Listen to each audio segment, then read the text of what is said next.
نور رمضان نور رمضان نحمده ونصلي ونسلم على رسوله الكريم اما بعد محترم اوریدونکو د روزې میاشت شروع ده او دا ډیر د برکت او د عظمت او د عزت میاشت ده د روزې سره متعلقه هر یو شی ډیر اهم دی لیکن بدی کی پشمنه هم ډیر د اهمیت حامل دی یو صحابي فرمای وی نبی علیه السلام چې بکله موږ د پښمنی په ټیم باندې را بللو आवाज به راته کاو وی موږ ته به راشه راشه د برکت خوراک اخري او دا دومره انتهایی قیمتي دی نبی علیه السلام فرمای تسحروا فإن في السحور برکه تاسو پښمنی کوئ ځکه په پښمنی کې برکت دی څه مطلب دا د ثواب ذریعه ده د ولسو اکابر صحابه کرامو نه نقل لی چې پښمنی مستحب دی په سستۍ باندې او په نارستۍ باندې پرېښودل نه دي پکار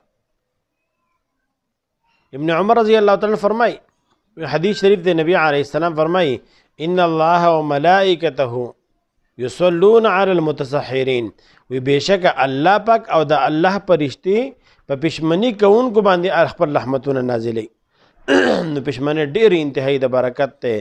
دې کې چې څومره برکت دی الله جل جلاله د دې په شان برکت په نورو ډېرو کمو څیزونو کې ایښودی دی یو حدیث شریف کې راځي نبی علیه السلام فرمایي درې څیزونو کې برکت دی یو په جمع کې برکت دی په جمع باندې یو کار کول یا د جمع مونځ کولو دویم په سرید کې برکت دی ماته روټۍ چې کوم متویلی شي په غوښه کې ماتول په دې کې برکت دی او دریم نبی علیه السلام فرمایي په پښمني کې د الله جل جلاله برکت یې ښودلی دی دې وجې نه موږ تاسو سره نارستي کول نه دي پکارو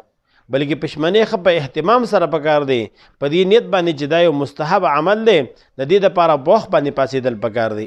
دې وجې نه علما کرام فرمایي وایي د پښمني مستحب وخت کم یو دی هغه دا دی وایي چې کله نور پرېوځي دغه ټیم نوټ کې او کله چې صبح صادق یعنی سحر راخیږي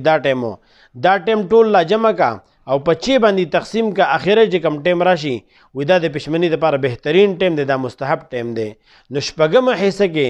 د شپې په اخره شپږمه حصه کې پښمنۍ کول دا د بهتر او د چې د برکت ذریعه ده دې وجې نه د پښمنۍ انتهایی اهتمام کول پکار دی او چې سړی لږ مخکې پاسي نو 2 رکعاته تهجد مونځ وکړي 4 رکعاته تهجد مونځ وکړي 6 وکړي 8 وکړي 10 وکړي 12 وکړي نو بیا چې کوم دی نور چې کوم دی مزید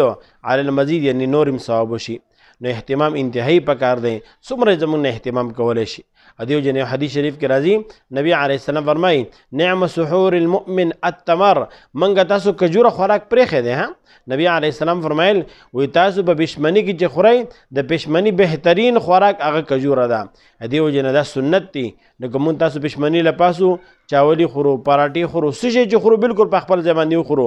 لیکن د سنت دپاره یو کجوره خامخا وخورو چې یاره په سنت باندې نبی علیه السلام مبارک عمل لا شي نو دې وجې نه په حدیثو کې د پښمنۍ انتهایی زیات برکت راغلی دی انتهایی زیات فضیلت راغلی دی څومره زموږ ستاسو نه کیدی شي موږ تاسو له د هغې اهتمام پکار دی څومره زموږ نه کیدی شي موږ تاسو له چې کوم دی د هغې سره په شوق او محبت له پاڅېدل پکار دی او په دغه ټیم کې دعاګانې قبلیږي الله جل جلاله په خپله باندې آواز کې څوک شته چې زما نه وغواړي زه وله ورکړمه څوک شته زما نه دعا وغواړي زه دا دعا قبوله کړمه نو دغه ټیم انتهایی د اهتمام دی په دعاګانو باندې پاڅېدل پکار دي ډېر خلک نارستې کې پاسې لاس هم نه وینځلي خوله هم نه وینځلي پښمنۍ ته کښېني ډېر خلک نارستې کوي په کټ کې چې کوم دی پښمنۍ ته کښېني نه ښه په سنت طریقه باندې په اهتمام باندې اودس وکړه رکعت 2 رکعته تهجد هم وکړه الله جل جلاله به دې په مال ژوند اولاد کې برکت واچوي وما علینا الا البلاغ